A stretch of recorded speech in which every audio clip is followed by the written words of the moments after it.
What's going on, guys? My name is Wade with Tech Daily, and this is the new LG V30. It was announced back in September. LG was annoyingly quiet about a specific launch date after that, and a couple weeks after going on sale in some other countries, it's now finally available for purchase here in the US through the major carriers. But we're still waiting on an unlocked version, which seems like it won't be released for another couple weeks. Even with that botched launch, I'm still excited to finally check this phone out, and given the popularity of the V10 and V20, I know a lot of people have been waiting patiently to make this their next smartphone. So let's go ahead and unbox this guy and see if it was worth the wait. This is not a pre-production model or a review unit. This is the final retail version, with this model coming from Verizon. And inside the box, we're first greeted by the V30 itself with that shiny, all-glass, really premium looking design. Digging a little deeper inside the box, LG also included a USB-A to USB-C cable. You also get an LG branded USB-C wall plug,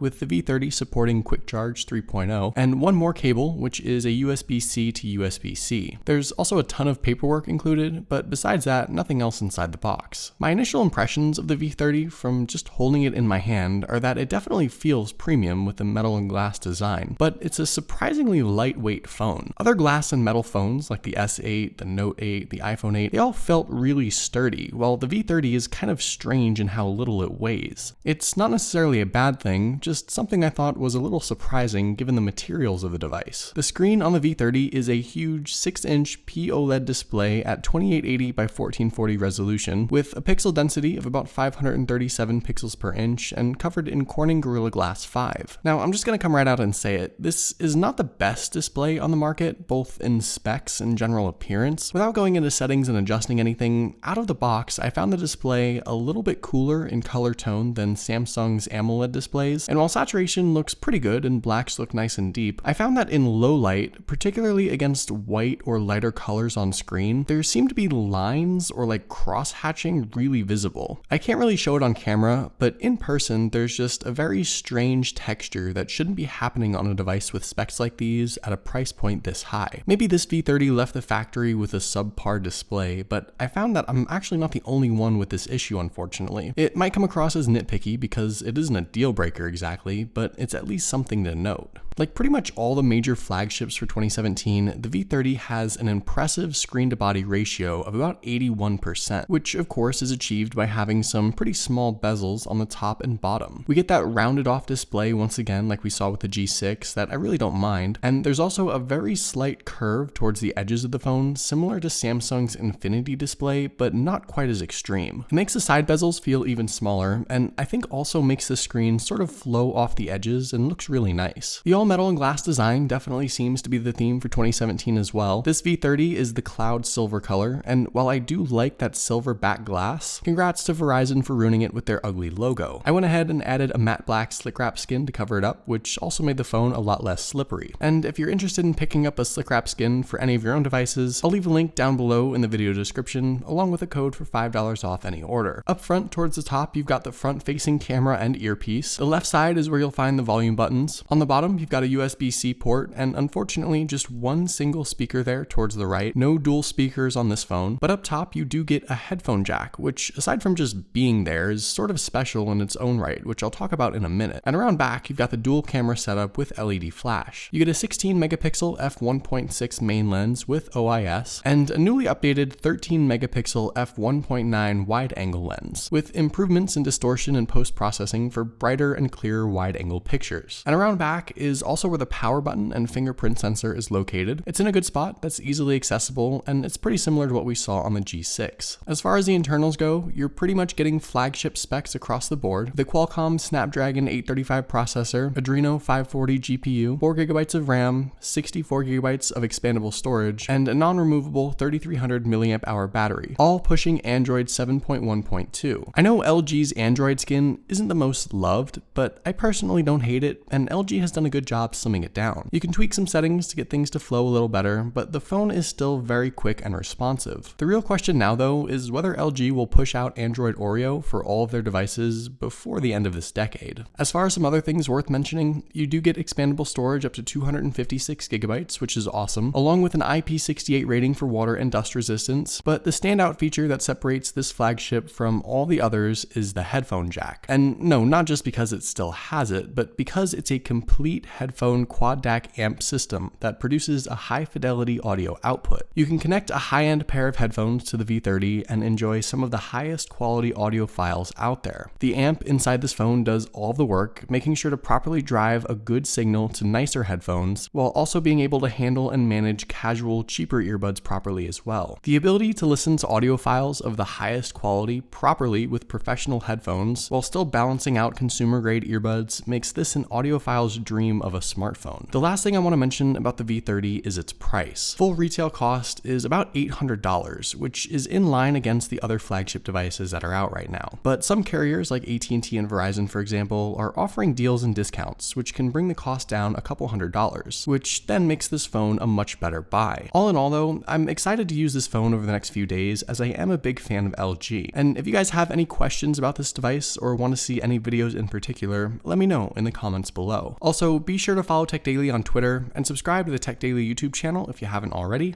and I'll see you guys later.